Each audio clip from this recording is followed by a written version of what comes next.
Hi, it's Heather with Murray's Home for Wayward Chickens again, and I wanted to give you an update because I needed to make a correction to a previous video that I made. I didn't realize Rooster Booster is actually a brand, and so we were using the Rooster Booster in powdered form to mix it with the water, and I had recommended that to everybody the other day, but I need to make a correction because the Rooster Booster in the small jar, a plastic jar that's a powder, does not contain selenium or magnesium. This is also called Rooster Booster, but it's the brand Rooster Booster Poultry Cell. So the Poultry Cell is an oral vitamin supplement rich in iron, essential amino acids, and necessary minerals. This has selenium, and it also has the selenium, I think is magnesium, one or both. This is about the same price. This is a liquid though. So we've been putting this in the chicken's water with the Corid to treat the potential Coccidiosis that we thought the flock had. I also want to give you an update. There's a lot of conflict right now. Not conflict, there's a difference of opinion. I did speak at length with the director of the avian program at Cornell where the necropsy was done. And she said there's no coccidiosis in adult chickens, that it's normal to have a certain level of coccidia in their stools or in their GI tract, the way a worm load would be normal, but that in an adult chicken, there wouldn't be enough of a level, no matter how high, that would kill an adult chicken. So that doesn't mesh with what our vet said, and the vet sent a chicken to Cornell for the necropsy, and that was the result. So I'm not sure where the disconnect is, but I just wanted to let you know that the director was saying that that's really only a baby chicken thing. I have seen coccidiosis in older chickens personally, but I'm not going to argue with the director, Cornell. So I wanted to just give you both sides of the information I was given so that I didn't just, I don't want people to think I'm putting misinformation out there. So we did send a fecal sample from Gordon Lightfoot. So we had Gordon Lightfoot in the house that night to do the ivermectin treatment in his ear for potential ear mites. We found lice on him. He didn't have any live lice, but he had nits. He had all these nits underneath. So I don't know if they were dead nits from the cold or if they had the potential of hatching.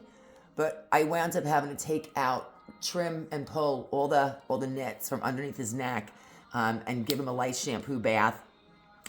I discovered those when he was in the kitchen sink having his feet soaked. He really enjoyed that. I put a washcloth at the bottom of the sink so he wouldn't slip and slide all over the place. But this is the Epsom salt that we buy. We get it from Walmart, big bag, 8 pounds. I think it's like $5. This is really cheap. I give this to them in their water very generously. I have 2 or 3 bags on hand. He really enjoyed that. He didn't love the blow dry so much, but this, where'd it go? I have another spray that I was going to tell you about that's also for lice, mites, and stuff. I like to give them a bath because I was telling the vet that the easiest way I've ever seen to get rid of lice and mites on chickens is to just give them a bath and comb out anything that you can comb gently. But recently we started using a baby toothbrush to get the scales and the scabs. And that's when you have mites, they have like a crusty coating. I think those are their nits. You have to get those off the skin, or in 3 weeks they hatch, or 2 weeks they hatch. So when I told her we used a baby toothbrush, she was like, yeah, it's a great idea. So there's a spray that you can use that I saw in my bucket of tricks, all the stuff that we keep on hand. There is another spray, poultry spray. I know I saw the bottle. Oh, here it is.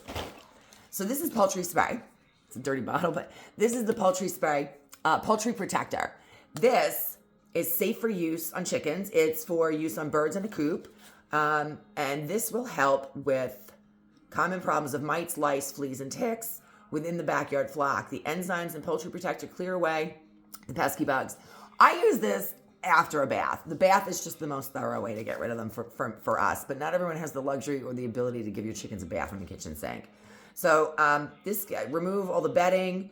You can spray the entire habitat, top, sides, and surrounding grounds with a fine mist until it's dry. Replace the bedding with new material. So that treats the coop. You can also repeat the process periodically to maintain it. But you can actually spray it on the chicken. So Poultry Protector can be sprayed directly onto your birds as often as desired. Keep the spray away from their eyes to avoid irritation. Same thing with the other stuff that we use for them. I keep a little bit of baby shampoo on hand, so if I have to, it was underneath here. So if I'm going to wash his whole head for the Rooster the other night, we're going to use no more tears shampoo in case I get it in his eyes, but I'm cautious. So I wanted to let you know. I sent the fecal sample in, and she said they're going to do a full float as far as the coccidiosis, coccidia levels in the chickens. I should have those results probably today, tomorrow at the latest. I overnighted them they should have gotten them yesterday, on Wednesday. Overnighted them on Tuesday. So Dr. Jang is going to keep me posted on what Cornell comes up with, and I'm also going to have a little powwow with Dr. Jen at our regular vet and give her the feedback that I got from Cornell, and hopefully I get to the bottom of what the disconnect is and give you guys a more accurate scenario of what is maybe or is not going on in the flock. And the fecal test results, Dr. Jang said, may actually not even be accurate to say that the chickens have coccidiosis, because having coccidia, the parasite, is normal. But I imagine they tell you how many pieces per million, how many parts per million are in each sample of each worm or each bacteria or parasite. And if it's really high, I'd be hard-pressed to argue that it's not the issue. But they've been on chloride water for like 3 days now, including the poultry cell from Rooster Booster. So if you're experiencing anything like this with your flock, those are great ways to help prevent it, help stop it, and treat it. If you have anyone that is immediately suffering from obvious signs of coccidiosis, then you can actually give them Courage Straight. That is a liquid in an oral form. I'm looking for it. That is this. It's called Corid, C-O-R-I-D.